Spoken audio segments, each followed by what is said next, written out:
Bonjour tout le monde, dans cette vidéo, je vais vous faire réagir un petit peu par rapport à l'expression écrite et orale en langue française, car nous savons tous que parler une langue, bien parler une langue veut dire bien penser, du temps que cette langue-là peut dévoiler notre origine sociale et également notre niveau d'instruction. Par ailleurs, le plus redoutable en matière d'expression en langue étrangère sont les fautes, ce qui incite la plupart d'entre nous à se décourager et à rester sur leur garde et ne pas oser s'exprimer à l'oral ou à l'écrit, car les fautes, souvent, dans notre culture, ou notre usage, sont reléguées au niveau d'un péché. Tant qu'on parle de fautes et non pas d'erreur. Pour les maths, par exemple, si un élève commet une maladresse, on parle d'erreur. Et en langue, on parle de faute, comme si c'est irréparable. Cette situation d'inconfort, d'insécurité linguistique, si j'ose dire, est dans la plupart des cas due au grand écart qui existe entre l'oral et l'écrit en langue française. Vous voyez par exemple pour le mot femme, une femme qui s'écrit avec E et se prononce avec A. Et les adverbes également, les adverbes en ment, comme évidemment, qu'on écrit avec E et on prononce avec A. Je vais vous remonter un petit peu l'origine de cette prononciation. Il est dérivé en fait du latin, le mot femme est dérivé du latin femina. Par la suite, il y a eu un phénomène de nasalisation et le mot devient femme. Et c'est à partir du XVIe siècle qu'un phénomène de dénasalisation, un phénomène de dénasalisation du mot a été opéré et on l'écrit avec E au lieu de on pour dire femme avec une écriture en E. C'est bien le cas pour d'autres adverbes de manière comme je viens d'évoquer, comme évidemment, etc. Donc pour les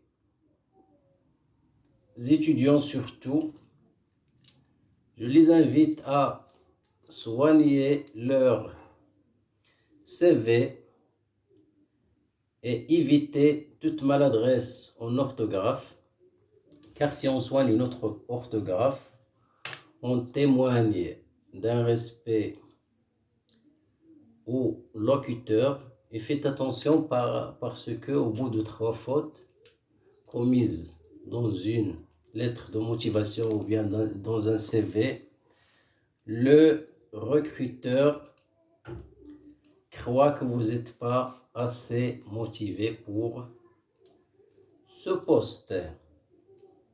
Je vous oriente également vers un autre domaine de recherche encore fertile en linguistique, c'est celui de la newtonie linguistique. La newtonie, un mot en fait dérivé du domaine biologique et du développement que un professeur qui s'appelle Bajrich Samir, que j'ai eu l'occasion de croiser pendant 2 ans à l'université de Bourgogne. Monsieur Samir Bajrich, c'est celui qui a développé cette théorie de newtonie linguistique qui stipule que l'être humain est profondément monolingue et dès qu'on introduit une nouvelle langue dans son système cognitif, cela peut affecter l'ordre déjà établi dans son système et même dans son comportement, voire dans son attitude et sa manière d'être. Donc, il devient un locuteur perpétuellement inachevé, c'est-à-dire qu'il n'a pas la maîtrise totale d'une langue. Ça, c'est pour faire barrage à certains qui vous disent qu'ils maîtrisent telle ou telle langue, car ça se fait en réalité d'une manière partielle.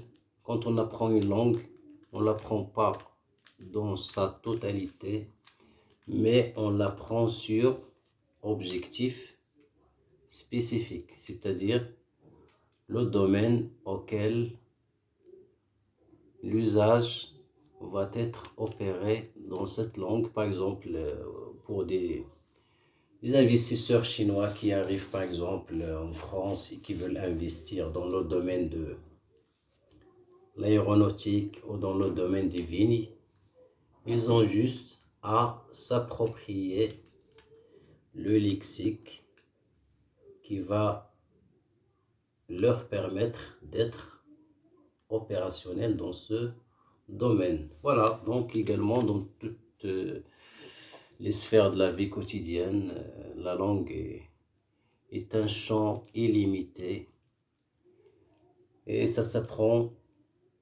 durant toute une vie et non pas durant un parcours scolaire. Au revoir.